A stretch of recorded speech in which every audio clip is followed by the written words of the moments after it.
আমার স্ত্রীকে আমি ভালোবেসেই বিয়ে করেছিলাম, কিন্তু যখন পরিপাটি প্রেমিকাটা অগোছালো স্ত্রী হয়ে গেল, তখন কেন জানি আমার আর ওকে ভালো লাগতো না। মেয়েটা অল্পতেই খুশি হয়ে যেত। আমার মনে আছে, যখন ওর সাথে আমার বিয়ে হয়, তখন আমার মাস শেষে বেতন ছিল 15,000। এই টাকায় ও কতটা হ্যাপি ছিল তা আমি কাউকে বলে বোঝাতে পারবো না। আমি থেকে শুরু করে আমার পরিবারের প্রতিটা মানুষের খেয়াল রাখতো ও। আর দিন শেষে চাইতো একটু ভালোবাসা, যেটা আমি সময়ের সাথে সাথে দেওয়া কমিয়ে দিলাম। আস্তে আস্তে আমার পজিশন ভালো হতে লাগলো, প্রমোশন পেলাম, আমার চিন্তাধারাও হলো উন্নত। কিন্তু সংসারের চাপের পরেও ও ঠিক আগের মতোই রয়ে গেল। আমার 15,000 বেতনটা 35,000-এ গিয়ে ঠেকল। ঘর পরিবর্তন হলো, তার সাথে আমিও পরিবর্তন হলাম। শুধু পরিবর্তন হলো না কবিতা, ও হ্যাঁ, আমার স্ত্রী কবিতা নিজেকে পরিবর্তন করলো না। টাকার নেশা আমাকে গ্রাস করে নিল ধীরে ধীরে। ভুলে গেলাম আমি আমার সাজানো প্রিয় অতীতকে। সুখ পেয়ে ভুলে গেলাম দুঃখের দিনে পাশে থাকা মানুষগুলোকে। সারাদিন খাটাখাটনি করে খাবার টেবিলে যখন কবিতা কাতর নয়নে অপেক্ষা করত, আমি বলতাম যত সব আদিক্ষেতা। বৃষ্টি হলেই আমার হাত দুটো ধরে যখন বলতো, চলো না একটু দুজনে বৃষ্টি বিলাস করি, আমি তখন বলতাম, বয়স তো কম হলো না, এখন এসব পাগলামি ছাড়ো।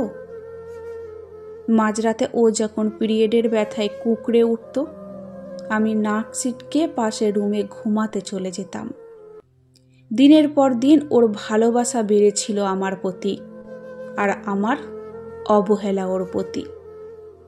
একটা সময়ের পর আমার পরিবারও ওকে অবহেলা করতে শুরু করলো। যার হাতে রান্না সবাই তৃপ্তি নিয়ে খেত, এখন নাকি তার রান্না ভালো হয় না, কাজে কোনো মনোযোগ আর নেই। যে ওষুধ না দিলে আমার বাবা ওষুধ খাওয়ানোর কথা মনে থাকতো না, আজকাল নাকি সে ভুল ওষুধ দিয়ে আমার বাবাকে মেরে ফেলার ষড়যন্ত্র করছে। দিনের পর দিন এইটা অব্যাহত হয়ে গেল। একটা সময় আমাদের বাড়িতে থাকার মতো কোনো সম্বল খুঁজে পেল না কবিতা। সমস্ত সহ্যের বাঁধ ভেঙে গেল। তাই সরাসরি একদিন বলেই ফেললাম, আমি তোমায় ডিভোর্স দিতে চাই। সে সেদিন খুব অবাক হয়ে কাতর নয়নে চেয়েছিল আমার দিকে, কিন্তু কোনো প্রতিবাদ করল না। হয়তো সে বুঝতে পেরেছিল তার এই বাড়ির প্রয়োজন ফুরিয়েছে। তারপর সেই অনাকাঙ্ক্ষিত দিন এলো, যখন কবিতার আমার ডিভোর্স হয়ে যাবে। সেদিনও সবটা ও কি সুন্দরভাবে মেনে নিয়েছিল, কোনো প্রতিবাদ করেনি, এমনকি খোরপোশের টাকাটাও দাবি করলো না।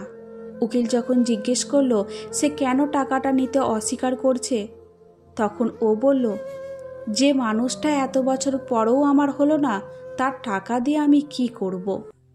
কবিতার বাবা সেদিন আমায় একটা কথা বলেছিলেন, ভগবান দিয়ে ধন দেখে মন, কায়রা নিতে কতক্ষণ। কথাটার মানে সেদিন না বুঝলেও আজ ঠিক বুঝতে পারছি। 3 মাসের মাথায় মিথ্যে অপবাদে আমার চাকরি চলে গেল। বড় বোনটাকে মাঝে মাঝে তার শ্বশুরবাড়ির লোকেরা মেরে ধরে আমাদের বাড়িতে পাঠিয়ে দেয়। বাবা ভুল ঔষধের রিয়াকশানে আজ বিছানার সাথে মিশে আছে। মা প্রায় আজকাল তরকারিতে নুন হলুদ দিতে ভুলে যায়। আর আমি উন্নত মানের চাকরি থেকে ফুটপাতে ছোট্ট একটা ফুলের দোকান নিয়ে বসে আছি। আজ ওই কথাটার মানে বুঝলাম। দিয়ে ধন দেখে মন, কায়রা নিতে কতক্ষণ। লুকিয়ে খোঁজ নিয়েছিলাম কবিতার। শুনেছি অন্য জায়গায় তার বাবা আবার বিয়ে দিয়েছে। স্বামী একজন ডাক্তার, খুব সুখে আছে। খুব ভালো ভাগ্য সেই মানুষটার যার সাথে কবিতার বিয়ে হয়েছে। গেল মাসে নাকি তাদের একটা মেয়েও হয়েছে। সে সুখের আশা করেনি, তাই তার এত সুখ।